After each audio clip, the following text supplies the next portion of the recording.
But let me go to Tom Farrell for his scratch-built depot that Tom is working on for his layout. So Tom, thank you. Well, this evening I'm going to feature the Shanytown depot, the finishing of it. I wasn't on last week. I was not able to, but this is part 2 of 2. So this evening I'll finish this depot that I began. This is where I left off 2 weeks ago. So it's was still pretty rough. I did accomplish the proper weathering of this model here, this side of the structure. And you'll see how I move forward here.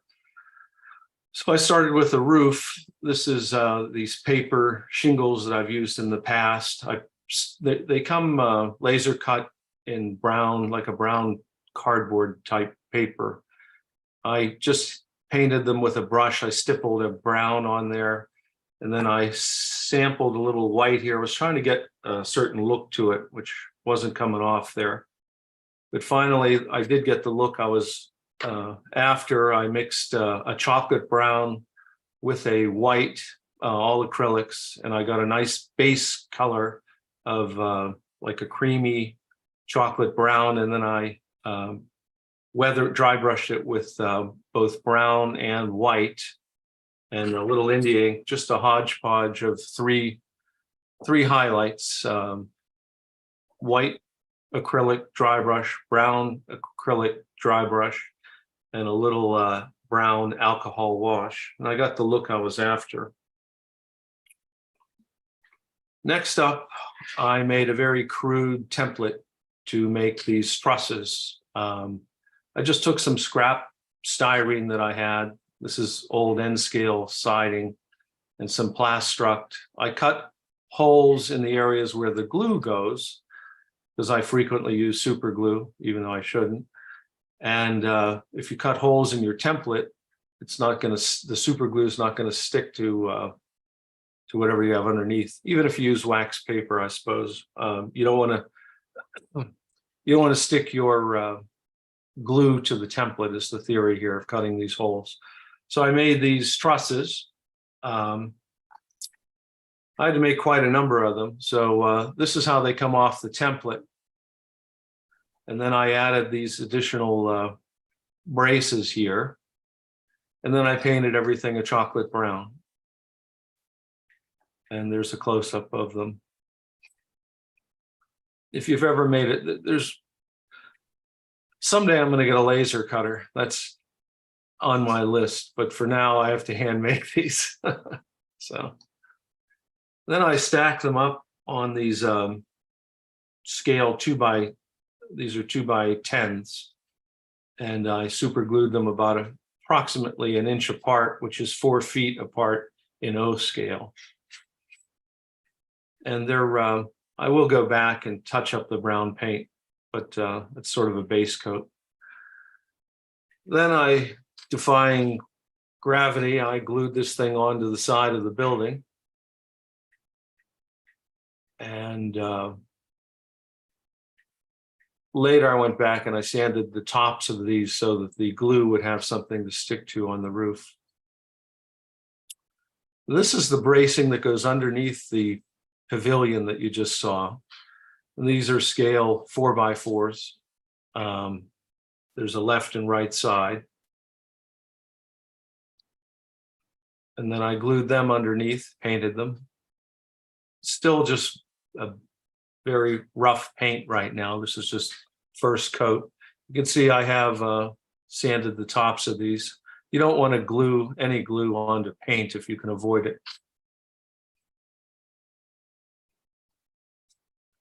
Then I took 1/16 inch plywood and I painted the underside black, and I painted the top black, and I glued it on there. Actually, I didn't paint the bottom black.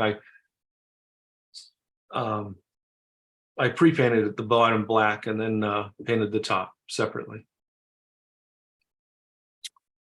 Now this was the look I was going after, and once again I wasn't really happy with it. This just didn't look right. So the idea was to have a pavilion, an open covered space on each side of the model. But it just looked, to me, it looked unbalanced, and quite honestly, it looked a little goofy to me.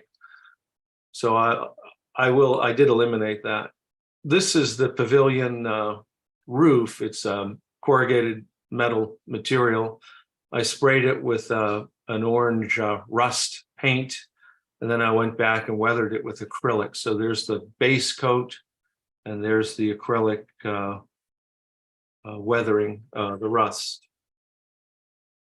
Then I still not convinced that this was going away. I wanted to see how it looked, this left-hand side here. Next photo, it's gone. So, but this is the pavilion as it is. So there's the model shaping up, temporarily placed on the layout. The left pavilion is gone. The weathering is proper here. The weathering looks good. I mean, overall at this point, I'm pretty pleased with the model, the structure. And now I began adding details. These are Artista O-scale pewter figures. There's quite a number of them here on this model, roughly 10 in all when I'm done. And I put a sign there, Shanytown. These are from, these are cast plaster from a fellow that makes plaster kits, Deco. I can't remember his name. But you could buy this whole box of these for fairly reasonable. They're cast plaster. They look really nice. These are just 2 pewter garbage cans, and this is a neat little scene. This guy's shining this guy's shoes. He's standing around watching. This is the other side. I put a fence up here. You'll see how this fits on the layout. These are just 4x4s, 2x6s, and 1x6s. I've demonstrated there's really nothing to making these fences. They come off really nice. These are the people. They're all looking for the oncoming train. I have some photos a little later here. Yeah, there you go. So there's the group of people on the right-hand side of the layout. There's a conductor, couple here, a dog, and these are just nice pewter figures. Looks like I have to touch this up a little bit right here. You can see this is the plywood base. All my structures are constructed on aircraft grade plywood. So in the event that I have to move, the structures come right out. Another view of the sorted personnel, passengers, conductor. This is the other end of the building. I have a couple billboards there. It's nice. I put a stovepipe on here for the additional detailing. I really like the way this weathering came out. I had to work for it this time. My last presentation, I mentioned how difficult it was for me to get this look. Normally, I paint a base color on there, you know, a very bright yellow, and then I, with a wire brush, I scratch the base coat.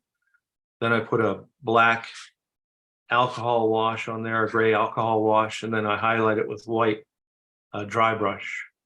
For some reason, this time it was a little bit more challenging, but I finally got what I was looking for. Beer, it's what's for dinner. Had to put that on here. And there's Coke for the people that don't drink. So now here's a placement on the layout. So my layout is constructed on 2-inch foam. And so I outlined where the depot was going to go. And then with a razor saw, I tried to carefully cut down the depth, about 3/8 of an inch or 5/8 of an inch for that plywood. And then I chipped this foam out in place and it kept test fitting. I didn't want to go too far down. I wanted it to sit at the proper height. So there it is in place. It's really a nice, handsome structure.